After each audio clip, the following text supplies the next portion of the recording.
Hey YouTube, Sandy Frank here. This week's episode of Hobby Talk, I wanted to talk about something that's kind of gone under the radar a little bit, and that is the fact that in 2023 we will not see Major League Panini baseball products. Like for instance, this is a 2022 Panini Prism. This was the last ever year of Prism.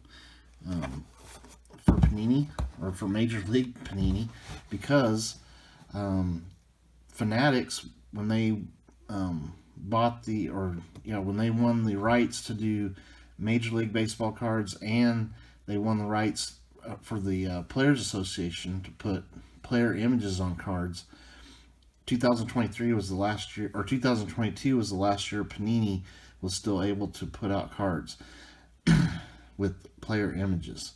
And since Fanatics bought Topps is able to use all these licenses now.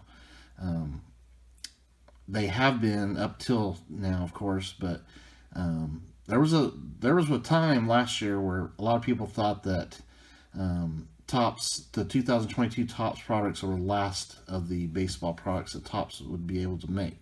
But Fanatics bought Topps, so now Topps can continue to make the baseball cards. So, you might be wondering, what in the world am I talking about? Who cares if they have the rights to do this or that? Well, Panini does still have, for the time being, they have the rights to make football and NBA cards. As you can see, you have the players' likeness on the card, also the players' uniforms, the logos and everything. It says Kansas City Chiefs, all that stuff, because they have the rights to put the players' images on the cards, and they have the rights by the NFL to put out the logos and stuff like that on the cards. So as you can see, you got the Kansas City Chiefs logo. Go Chiefs. So they still have NBA basketball and NFL football for now, but they will. Fanatics did get hold of those licenses as well, but I think Panini can still do football and basketball for a couple more years, maybe 3 more years. Put down in the comments, guys, if you know the exact time. So Panini's been making baseball products like Prism and stuff. And here's like an example of a Prism baseball card. They're nice cards. There's a lot of cool Panini brands like Optic and Prism and Select and stuff that they've been able to do up until this year, but the cards did not have logos on them, and they also didn't have team names. So as you can see, this Tariq Skubal, it just says Detroit. Of course, we know it's Tigers, but there's no logos on the player's uniform. Nowhere on there does it say the Tigers, not even on the teams down there at the bottom of their stats. So a lot of people didn't really like Panini stuff in the first place because they didn't have the MLB license, but they still had the Players Union rights because they could put players' images. Now here's another Panini card from this past couple years.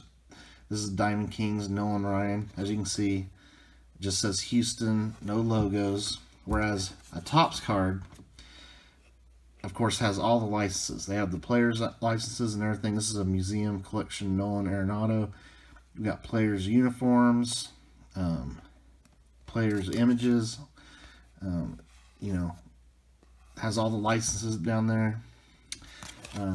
Here's a Aaron Judge this year of Bones Best. They really put the logos on there really nicely, and of course you have the players' uniforms, the team emblems and stuff on them. So beautiful cards. I mean, me as a collector, I love Topps and Bowman type stuff because they have the licenses and can put the team names and all that stuff on the cards. I mean, it's the ultimate for cards. Just like Panini stuff right now is, by far the best stuff to buy for football and basketball. Here's another Panini 2022 version.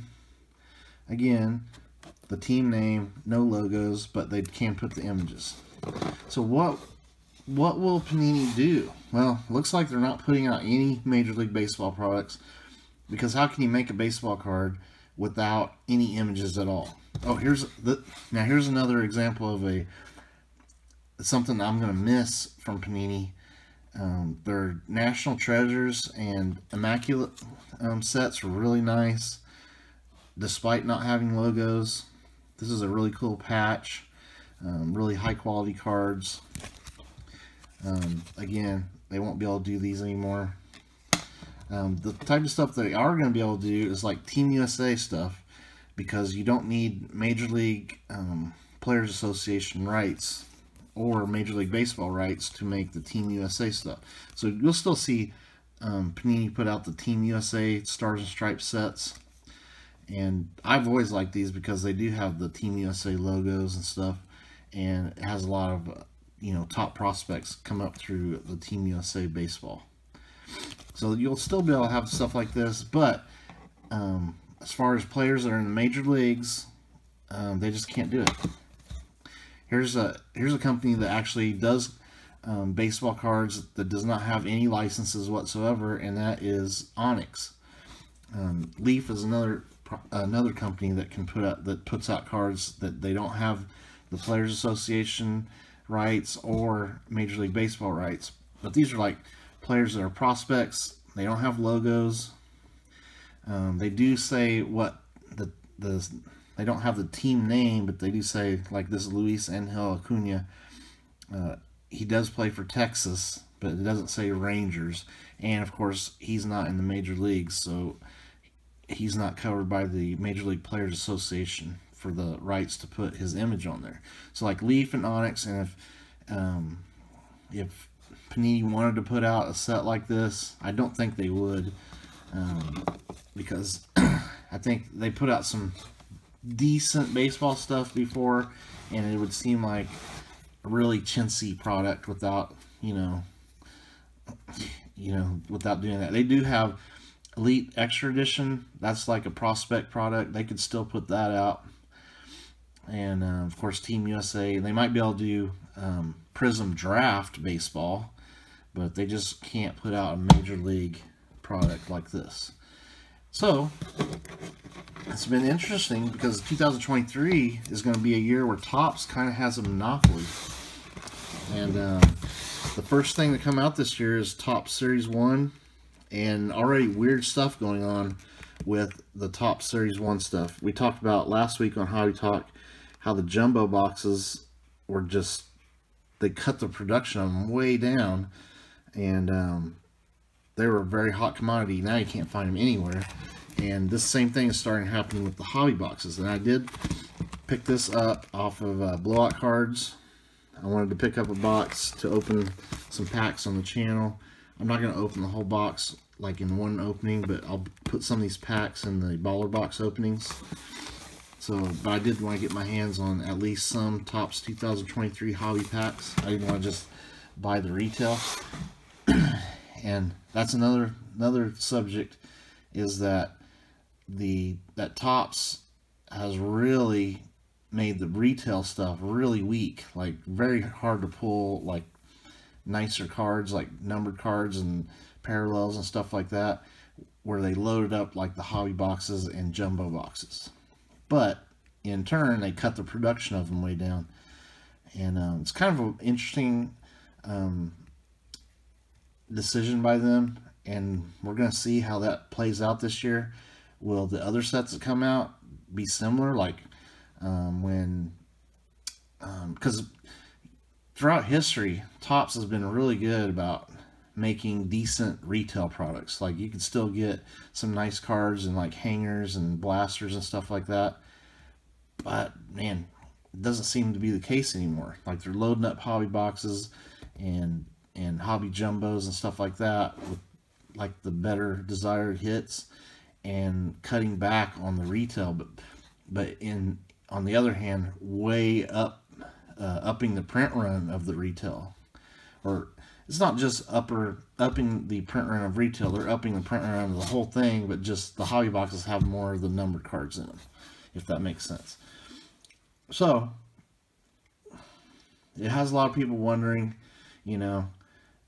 is with Fanatics and Topps basically having a monopoly on baseball cards, will things get better or will things get worse? My thought is that things will probably get worse, because usually it's never good when there's a monopoly. Because at least Panini was putting out some interesting baseball products, and that was forcing Topps to kind of stay on their toes a little bit, even though they really had kind of a poor year in 2022, I thought, especially with Topps Chrome. That was just a disaster of a product. But I could see Topps slipping in quality and, you know, just doing weird things because they don't really have any type of competition at this point. With being able, they're the only company that can put out baseball cards that have major league players' images on them, for one, and plus they still, you know, can put the major league logos on the cards. And since there's no Panini there to, you know, at least give them a little bit of competition, you know, competition brings out greatness, I think, especially in like sports cards and stuff like that.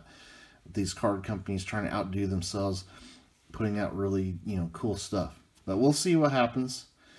Guys, put down in the comments, is this a good thing for Panini to be out of the baseball game, and where Topps and, you know, Bowman is a Topps product also. So Bowman and Topps, the only game in town for baseball cards? Or is it good riddance? I've heard a lot of people say good riddance to Panini because, you know, their cards didn't have logos on them anyway. It's like, you know, a lot of people didn't really like them that much. I like some of their cards, but I will definitely tell you, I probably bought maybe 20 times more Topps stuff than Panini stuff over the course of time because of the logos. Maybe not 20 times, but at least between 10 and 20 times more Topps stuff than Panini stuff. Anyway, guys, that's Hobby Talk. Put down in the comments, what do you guys think about this for 2023? Is Topps going to be great, or are they going to be getting fat off of the hog, basically, of being the only game in town? All right, thank you for watching. Stay tuned for more videos later.